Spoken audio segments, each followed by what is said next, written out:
नमस्कार जी, स्वागत सत्कार अभिनंदन राम राम, जय श्री कृष्ण, राधे राधे। कैसे हैं आप सभी? स्वागत एक बार फिर से आप सभी का चंदू सर की क्लास के मंच पर। हम बात कर रहे हैं राजस्थान की कला और संस्कृति, और राजस्थान की कला संस्कृति में आज हम पढ़ने वाले हैं राजस्थान के संत और संप्रदाय। ठीक है, चलिए शुरू करते हैं। बहुत शानदार तरीके से आप लोगों का प्यार मिल रहा है इस श्रृंखला को, इसके लिए आप सबका कोटि कोटि धन्यवाद। तो चलिए कुछ महत्वपूर्ण बातों के साथ आज की इस अद्भुत कक्षा की शुरुआत करते हैं। ये रहा, कहा जाता है कि मध्यकाल में धार्मिक पुनर्जागरण के कारण अनेक संत और संप्रदायों का उदय हुआ। इन्हीं संत और संप्रदायों को भक्ति आंदोलन के प्रारंभ करने का श्रेय दिया जाता है। वह भक्ति आंदोलन की शुरुआत कौन करेगा साहब? तो भक्ति आंदोलन की शुरुआत तो संत ही करेंगे, आप और हम तो करने से रहे। तो इन्हीं की वजह से राजस्थान में भक्ति आंदोलन की शुरुआत होती है। भक्ति आंदोलन राजस्थान ही नहीं अपितु पूरे देश भर में जो है वह भक्ति आंदोलन का सूत्रपात हमें देखने को मिलता है। समय बहुत तेजी से बदला। भक्ति आंदोलन जो है इसने उपासना की पद्धति के आधार पर दो भागों में बांटा। उपासना पद्धति क्या होती है कि किस तरह से आप भगवान की सेवा पूजा करते हैं, किस तरह से ईश्वर की को मानते हैं, ईश्वर की किस तरह से आराधना करते हैं। उस कारण इसे दो भागों में बांटा गया, पहला सगुण और दूसरा निर्गुण। सगुण क्या होता है? वैसा आप में से, आप और हम में से अधिकतर लोग, यानी कि लगभग लगभग 90% 95% लोग जो है वह सगुण है, क्योंकि ये भगवान को मानते हैं, ईश्वर की पूजा करते हैं, मंदिर जाते हैं। ठीक है, और मेरे दोस्त माला चढ़ाते हैं, प्रसाद चढ़ाते हैं, भजन कीर्तन करते हैं। ये चीजें याद रखिएगा, ये होता है सब, क्योंकि हमने ईश्वर की मूर्ति पूजा को स्वीकार कर लिया। ठीक है ना? जबकि निर्गुण भक्ति धारा कहते हैं कि सब ईश्वर कौन है, ईश्वर का कोई आकार थोड़ी है, ईश्वर तो किसी भी रूप में आ जा सकते हैं ना, ईश्वर निराकार है। और इन्होंने मूर्ति पूजा का भी विरोध किया था।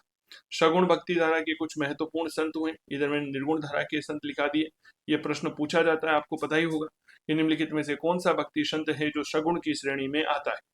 सगुण में शिव है, नाथ है, शाक्त है, वैष्णव, रामानुज, रामावत, गोडिये, रामानंदी, निम्बार्क, मीरादासी, ये कुछ प्रमुख सगुण भक्ति धारा के हैं। तो वही निर्गुण में पीपाजी हैं, जसनाथ जी हैं, जाम्भोजी महाराज हैं, संत दादू दयाल जी हैं, प्राणनाथ जी हैं, लालदास जी हैं, रामचरण जी हैं, हरि रामदास जी हैं, संत रैदास जी हैं, धन्ना जी। ये जो है यह निर्गुण है, और जो सगुण है वह मैंने आपको बताया। चलिए, अब निर्गुण भक्ति धारा के कुछ संतों को पढ़िएगा, जैसे संत पीपाजी महाराज। कहा जाता है कि सन 1425 ईस्वी में चैत्र पूर्णिमा को गागरोन झालावाड़ में इनका जन्म होता है। ठीक है ना, गागरोन में इनका जन्म हुआ। इनके बचपन का नाम प्रताप सिंह जी खिंची था, ये बात याद रखना। और ये कौन थे? ये गागरोन के राजा थे। काशी के संत रामानंद से यह शिक्षा ग्रहण करते हैं। किससे शिक्षा लेते हैं? तो याद रखना, काशी के बेहद प्रसिद्ध संत थे संत रामानंद जी, उनसे यह शिक्षा लेते हैं। ठीक है, बनारस में लोगों को पानी पिलाया था इन्होंने, इसी के लिए यह संत पीपा जी कहला है। क्या कहला है? संत पीपा जी। क्यों? क्योंकि बनारस में लोगों को पानी पिलाने का काम करते थे, इसीलिए प्रताप सिंह खिंची कहलाए पीपा जी महाराज। यह दर्जी समुदाय के आराध्य देव माने जाते हैं। क्यों माने जाते हैं, थोड़ी देर बाद बात करूंगा मैं भी आपको। इन्होंने राजस्थान में निर्गुण भक्ति परंपरा का प्रारंभ किया था। ये राजस्थान में कहते हैं कि सब भक्ति आंदोलन के पहले संत माने जाते हैं। राजस्थान में निर्गुण भक्ति परंपरा की शुरुआत करने वाले कौन थे? संत पीपा जी। दूसरी बात, राजस्थान में भक्ति आंदोलन की शुरुआत करने वाले कौन थे? संत पीपा जी। राजस्थान में भक्ति आंदोलन के पहले संत कौन थे? संत पीपा जी, है ना? जवाब एक है, लेकिन प्रश्न का प्रारूप अनेक है।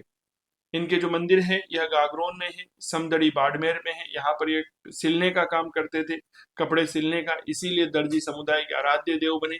मसूरिया जोधपुर में है, टोडा टोंक में है, पीपावट बनारस में है। ठीक है, ये इनके कुछ मंदिर है। और यहाँ पर चैत्र पूर्णिमा को ही मेला लगता है। क्यों? क्योंकि चैत्र पूर्णिमा के दिन ही इनका जन्म हुआ था। इनके कुछ ग्रंथ हैं, जैसे श्री पीपा जी निवाणी और चिंतावण जोग। क्लियर? चले आगे बढ़िए। पीपा जी की कहा जाता है कि शिक्षाएं जो है वह हमें गुरु ग्रंथ साहिब में भी संकलित देखने को मिलती है। जो सिखों का आदि ग्रंथ है ना, गुरु ग्रंथ साहिब, उस गुरु ग्रंथ साहिब में भी हमें इनकी शिक्षाएं देखने को मिलती है। पीपा जी के कार्यों और शिक्षाओं की जानकारी हमें पीपा परिचय व पीपा चरित्र नामक ग्रंथों में मिलती है।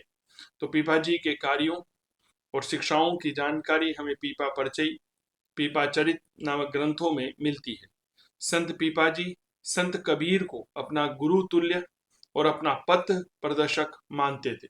पीपा जी जो है वह किसे अपना सब कुछ मानते थे? याद रखना, कबीर दास जी को मानते थे गुरु के समान और पथ प्रदर्शक, कि भाई हाँ, हमारे कबीर दास जी ही जो है वह सब कुछ है, उन्हीं की राह पर हमें आगे बढ़ना है।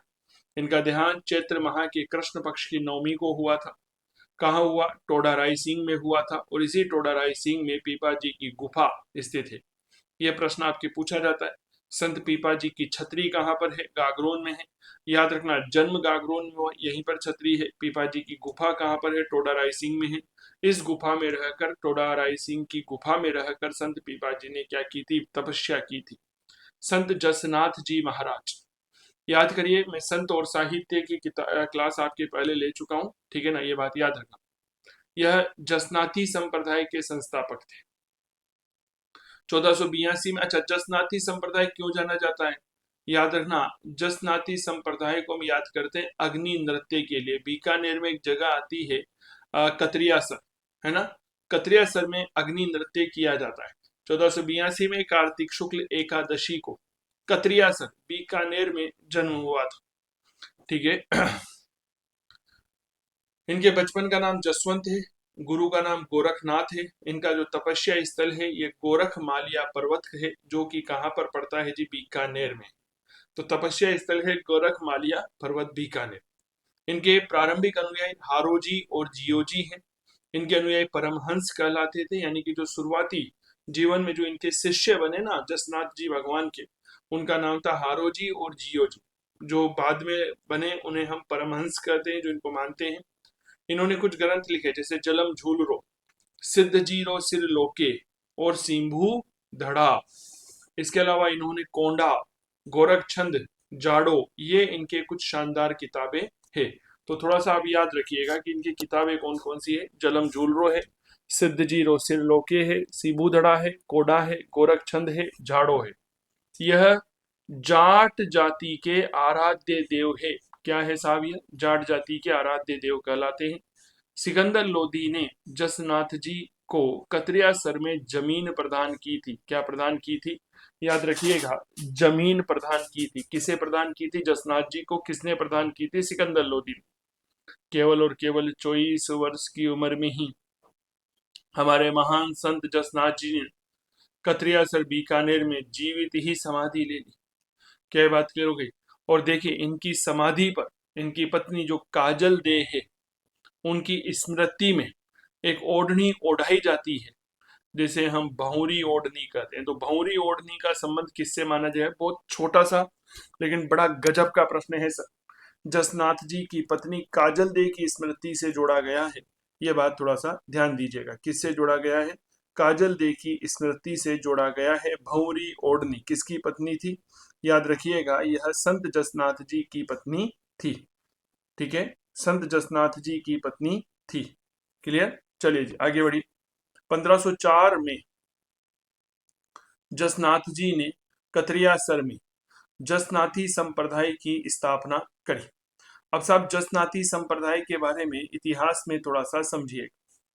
इनकी जो प्रमुख पीठ है वह कतरियासर बीकानेर में है, ठीक है, ये बात याद रखिए। दूसरा, इन्होंने मूर्ति पूजा का विरोध किया।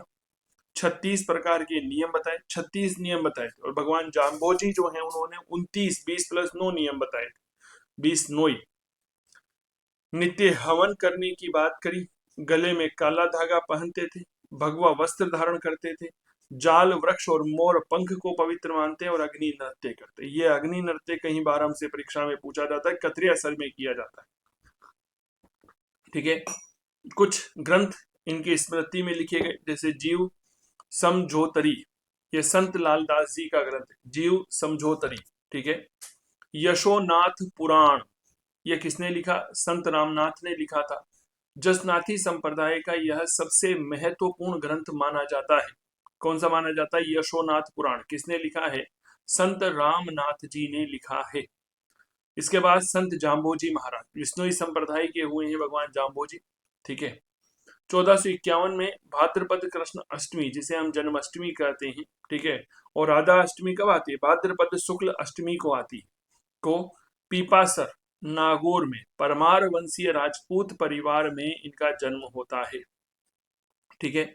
इनका मूल नाम धनराज था। इनके गुरु का नाम गोरखनाथ था। इन्हें क्या कहते हैं? कृष्ण का अवतार, इन्हें विष्णु का अवतार कहते हैं, पर्यावरण प्रेमी कहते हैं, गहला गूंगा संत कहते हैं। तो जाम्बोजी के कुछ नाम देखिएगा। कृष्ण का अवतार कहा जाता है क्योंकि जन्माष्टमी के दिन पैदा हुए थे, इसीलिए इनका नाम क्या रखा गया, क्या कहा गया कि साहब ये तो कृष्ण के अवतार है। ये विष्णु के अवतार कहलाते हैं, पर्यावरण प्रेमी है, गहला गूंगा संत कहलाते हैं। इन्होंने, क्यों कहते हैं गहला गूंगा, इसके पीछे है क्योंकि इन्होंने, कहा जाता है कि 12 वर्षों तक एक भी शब्द नहीं बोला था, एक सिंगल वर्ड का भी उच्चारण जो है वह हमारे भगवान जाम्बोजी महाराज ने नहीं किया था। क्या बात क्लियर हो गई? चलिए, साथरी है, साथरी है, इसे ही साथरिया कहा जा सकता है। वह स्थान जहाँ संत जाम्बोजी अपने उपदेश दिया करते थे, यानी कि जो ये उपदेश देते थे ना, उसे क्या कहते थे? साथरी कहते थे। उपदेशों को शब्दवाणी, गुरुवाणी और वेदवाणी के नाम से जाना जाता है। ठीक है। इनके कुछ ग्रंथ हैं, जैसे जम्ब संहिता, विष्णु ही धर्म प्रकाश। ठीक है।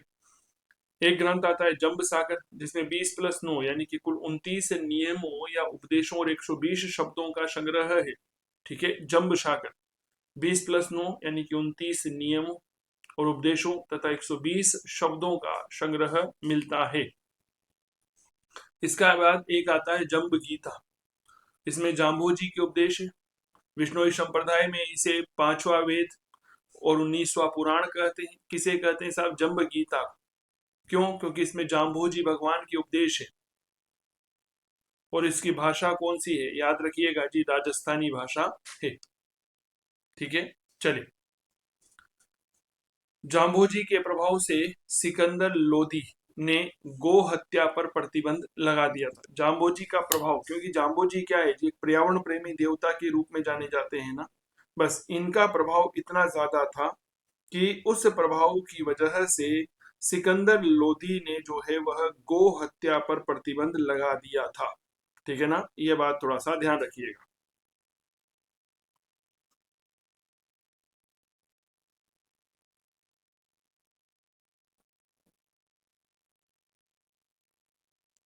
गो हत्या पर क्या लगा दिया था? प्रतिबंध लगा दिया था। जाम्बोजी ने संसार को नाशवान बताया। नाशवान यानी कि गोलव गोवल वाश बताया, यानी कि संसार में कोई भी चीज स्थायी नहीं है साहब। ठीक है ना, ऐसा मैं नहीं कह रहा, भगवान जाम्बोजी ने कहा था। जाम्बोजी की शिक्षाओं का जो मूल मंत्र है वह है कि हृदय से विष्णु नाम जपो और हाथ से काम करो। वाह, क्या गजब का वाक्य है। इन्होंने क्या कहा? हृदय यानी कि जो आपका दिल है, आपका हार्ट है, इसके तो आपका विष्णु का नाम जपते रहो, और जो आपका हाथ है उससे आप काम करते रहो, बस यही सब कुछ। यानी कि सीधा सीधा मूर्ति पूजा का समर्थन इन्होंने नहीं किया। जाम्बोजी ने विधवा विवाह का समर्थन किया था, किंतु मूर्ति पूजा और तीर्थ यात्रा का इन्होंने विरोध किया। ठीक है। तो विधवा विवाह का समर्थन किया, लेकिन मूर्ति पूजा और तीर्थ यात्रा का विरोध किया। जाम्बोजी ने मुकाम तालवा, कहाँ पर पड़ता है जी? नोखा, बीकानेर में, सन 1536 ईस्वी में जीवित समाधि ले ली थी। क्या ले ली थी इन्होंने? जीवित समाधि ले ली थी। मलेरकोटा एक जगह है जो कि पंजाब में पड़ती है। यहाँ के मुस्लिम संप्रदाय के जो लोग हैं वह इन्हें सच्चा पीर मानते हैं। क्या मानते हैं? सच्चा पीर मानते हैं। मलेरकोटा पंजाब के मुस्लिम संप्रदाय के लोग इन्हें सच्चा पीर मानते। अब इन्होंने कौन सा संप्रदाय स्थापित किया था? याद रखना, बिश्नोई संप्रदाय। किसने स्थापित किया था? कहते हैं जी जाम्बोजी। तो 1485 ईस्वी में कार्तिक कृष्ण अष्टमी को स्थापित हुआ। ठीक है। और स्थापना की थी संभ्रातल धाक दोरा, एक बीकानेर है, उस स्थान पर की थी, संभ्रातल नाम के स्थान पर। आप तो सिंपल से याद रखिएगा, धोरा तो जो है वो क्या होता है? धोरा एक प्रकार से जो बालू मिट्टी होती है उसका एक पर्वत होता है छोटा सा, अगर मैं कहूँ तो। रेगिस्तानी पर्वत जिसे हम कह सकते हैं। कुल मिलाकर के 20+9 यानी कि नियम बनाए जिन्हें हम बिश्नोई कहते हैं। निर्गुण निराकार ब्रह्म की आराधना पर इन्होंने बल दिया कि हमारा ईश्वर कैसा है साहब, हमारा ईश्वर है निर्गुण, जिसका कोई आकार नहीं है, कोई प्रकार नहीं है, कोई रूप नहीं है ना, ना तो लंबा है, ना छोटा है, ना नाटा है, ना मोटा है, ना पतला है, ना गोरा है, ना काला है, ऐसा निर्गुण निराकार ब्रह्म है। ठीक है, चले। ईश्वर को सर्वव्यापी और आत्मा की अमरता पर इन्होंने बल दिया। ईश्वर को क्या बताया? सर्वव्यापी बनाया बताया, और साथ ही आत्मा की अमरता पर भी इन्होंने बल दिया। जाम्बोजी के कुछ प्रमुख धाम हैं जो हमारे लिए काफी ज्यादा उपयोगी बनते हैं, जैसे पिपासर। कहाँ पर है सर? इनका जन्म हुआ था, नागौर में पड़ता है। जिला आप देख लीजिएगा, हो सकता है बदल गए हूँ, मैं तो 32-33 जिलों के हिसाब से ही पढ़ा हूँ। मुकाम ये बीकानेर में है, यहाँ पर समाधि हुई। लालासर जाम्बा जोधपुर में है। विष्णुइयों में पुष्कर के समान यह पवित्र माना जाता है, जाम्बा, है ना। रामड़ावास जोधपुर में है, सर्वाधिक उपदेश दिए थे इन्होंने। ठीक है। लोधीपुर ये उत्तर प्रदेश में है, और यहाँ पर इन्होंने क्या किया था जी? भ्रमण किया था। लोधीपुर में यह गए थे अपने धर्म का, अपने मत का प्रचार प्रसार करने के लिए।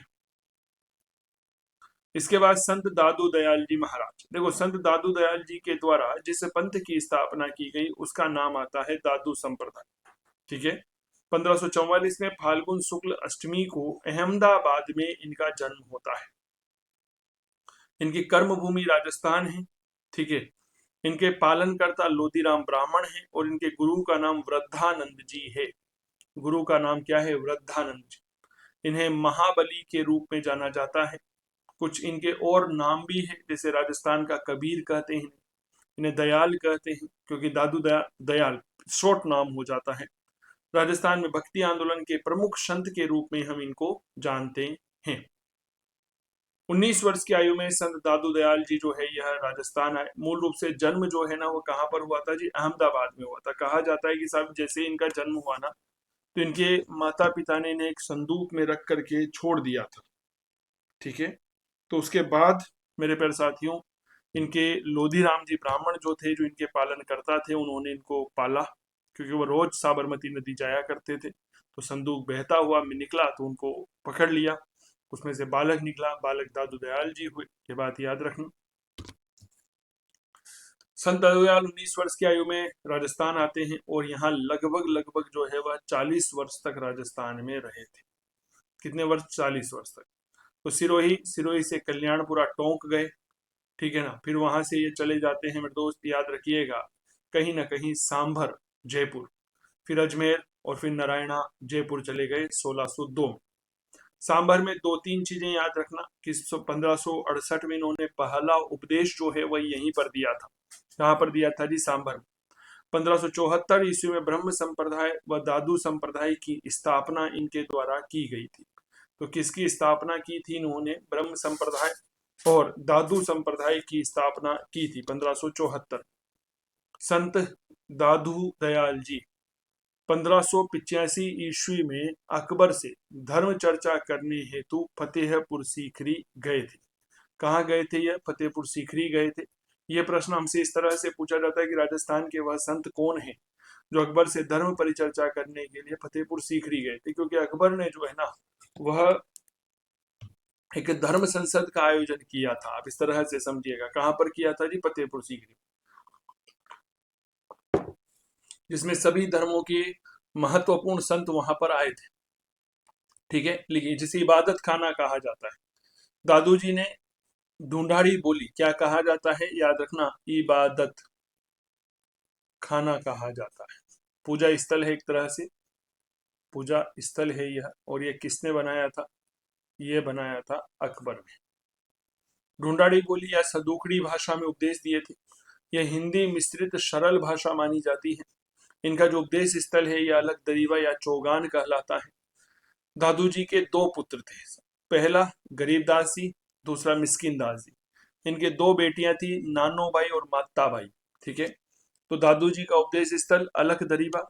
दादू जी के 2 बेटे गरीबदास, मिस्किन दास, 2 पुत्रियां नानो बाई और माता बाई। हरडे वाणी यह हरडे वाणी से सवाल आया है, आपको पता ही होगा। यह दादू जी के उपदेश है। इनका संकलन दादू जी के जो दो शिष्य थे इनके द्वारा किया गया था, संत दास जी और जगन्नाथ दास जी।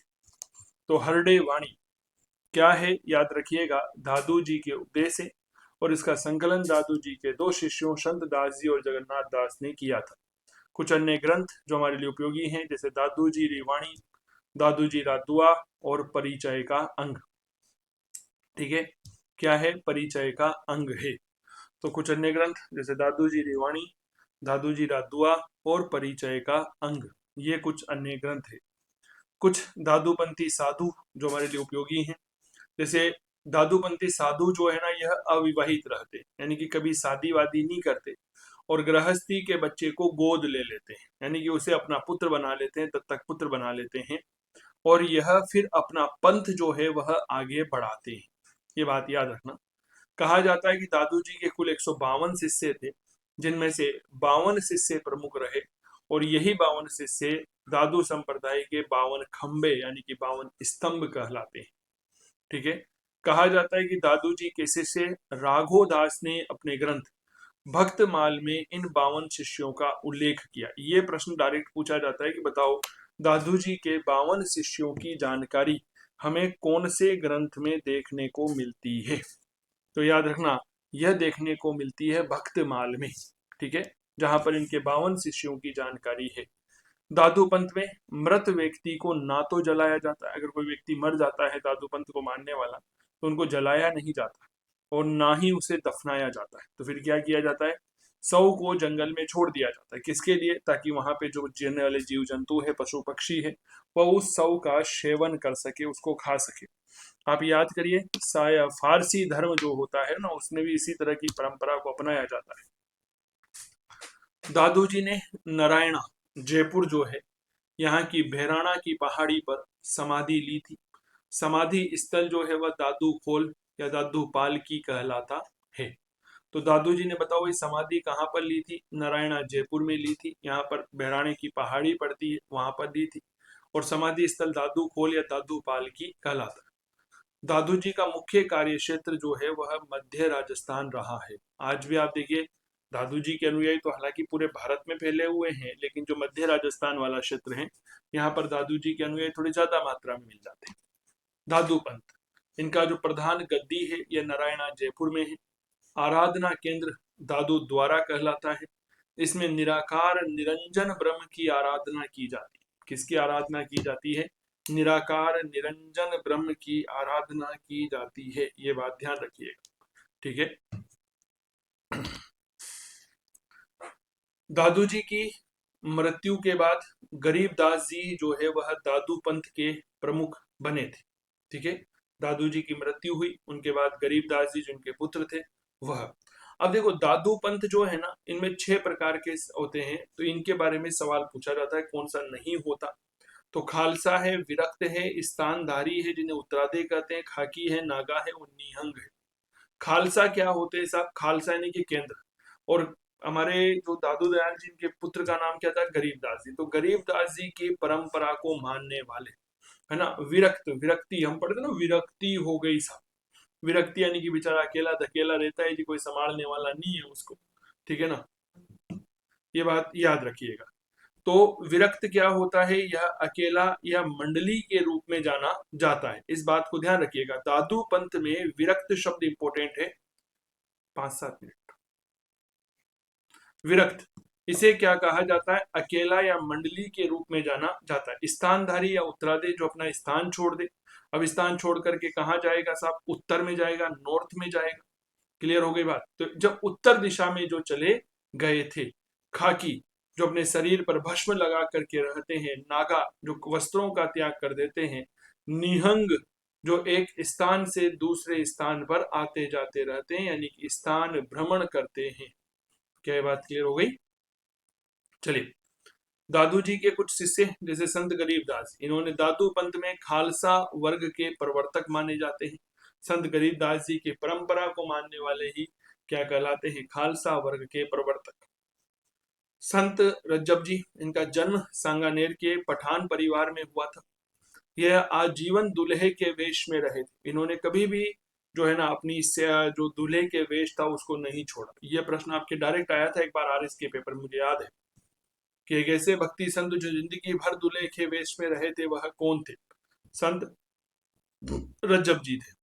दादू पंथ में खाकी पंथ के प्रवर्तक यही माने जाते हैं। अभी मैंने आपको थोड़ी देर पहले खाकी पंथ बनाया था कि जो शरीर पर भस्म लगा करके रहते हैं, लेकिन भाई साहब ये दूल्हे के वेश में रहते हैं। इनके दो ग्रंथ काफी महत्वपूर्ण हैं, रज्जब वाणी और सवर्गी। आज भी है सांगानेर में जो है ना इनकी समाधि स्थित है, संत रज्जब जी महाराज की। सुंदरदास जी भी इनके शिष्य हो। इन्हें दूसरा शंकराचार्य या राजस्थान का शंकराचार्य कहा जाता है। नागा पंथ का प्रवर्तन इनके द्वारा किया गया था। इनके कुछ ग्रंथ हैं जैसे स्वप्न प्रबोध, वेद विचार, ज्ञान झूलना और सुख समाधि। तो सुंदरदास जी जो हैं यह क्या कहलाते हैं? दूसरा शंकराचार्य, राजस्थान के शंकराचार्य कहलाते हैं, नागा पंथ के प्रवर्तक है। और इनका जो ग्रंथ है वह स्वप्न प्रबोध है, वेद विचार है, ज्ञान झूलना है, सुख समाधि है। संत बालिंद जी, इनका ग्रंथ है आरिलो। इनका कौन सा ग्रंथ होता है? याद रखना, आरिलो है। बखना जी, इनका ग्रंथ है बखनाजीरी वाणी। यह एक गायक भी थे। एक क्या थे? यह सिंगर थे। संत प्राणनाथ जी, इन्होंने परनामी संप्रदाय की स्थापना की थी। ठीक है, और इनका जन्म हुआ था जामनगर गुजरात में। परनामी संप्रदाय मध्य प्रदेश, राजस्थान और गुजरात में बड़े विस्तृत रूप से यहाँ के लोग रहते हैं। इनका ग्रंथ है कुजलम स्वरूप। संत प्राणनाथ जी ने कौन सा ग्रंथ लिखा था? याद रखिएगा, कुजलम स्वरूप की रचना की थी। ठीक है, मध्य प्रदेश, राजस्थान, गुजरात में इनका संप्रदाय विस्तृत है। इनकी प्रधान पीठ है पन्ना। पन्ना कहाँ पर है? मध्य प्रदेश में। अच्छा, राजस्थान में इनकी प्रधान पीठ कहाँ पर है? तो हमारे जयपुर में इनकी प्रधान पीठ है। ठीक है, ये बात याद रखना। संत लालदास जी, लालदासी संप्रदाय के संस्थापक है। इनका जन्म 1540 में अलवर के धोली धूप गांव में पैदा हुए थे। ये बात याद रखना मेरे दोस्त। काफी इंपॉर्टेंट तथ्य है ये। वो जात आते हैं जिन्हें हम देसी भाषा में कहें तो कहते हैं कि साहब गागर में सागर भरने वाली बातें हैं। ठीक है, मेव जाति में इनका जन्म हुआ, इसलिए इनके अनुयायी मेव जाति के होते हैं। इनके गुरु गद्दन चिश्ती साहब है। इनका ग्रंथ है लालदास जी रेवाणी और लालदास जी री चेतावनियां। ठीक है, तो इनका ग्रंथ कौन सा है? लालदास जी की वाणी और लालदास जी की चेतावनियां। नगला जहाज भरतपुर में इनकी मृत्यु हुई, किंतु इनकी समाधि जो है वह शेरपुर अलवर में स्थित है। लालदासी संप्रदाय के बारे में पढ़िएगा। इनकी पीठ नगला जहाज गांव में है। निहंकारी पर बल देते हैं, यानी कि यह अहम का त्याग करते हैं। यानी कि जीवन में यह कभी भी किसको नहीं अपनाते हैं? यह अहम को नहीं अपनाते हैं कि अहम होता क्या है ये जानते ही नहीं। इसीलिए यह इन्हें गधे पर बैठाया जाता है और मुंह काला करके जो है वह पूरे गांव में भ्रमण करवाया जाता है। अब आप सोचिए, अहम बचा ही नहीं। अलवर भरतपुर में काफी लोकप्रिय हुई। इनका जो प्रमुख स्थल है वह शेरपुर है। धोलीधू गांव है जो अलवर में पड़ता है। इन्होंने पुरुषार्थ पर बल दिया था।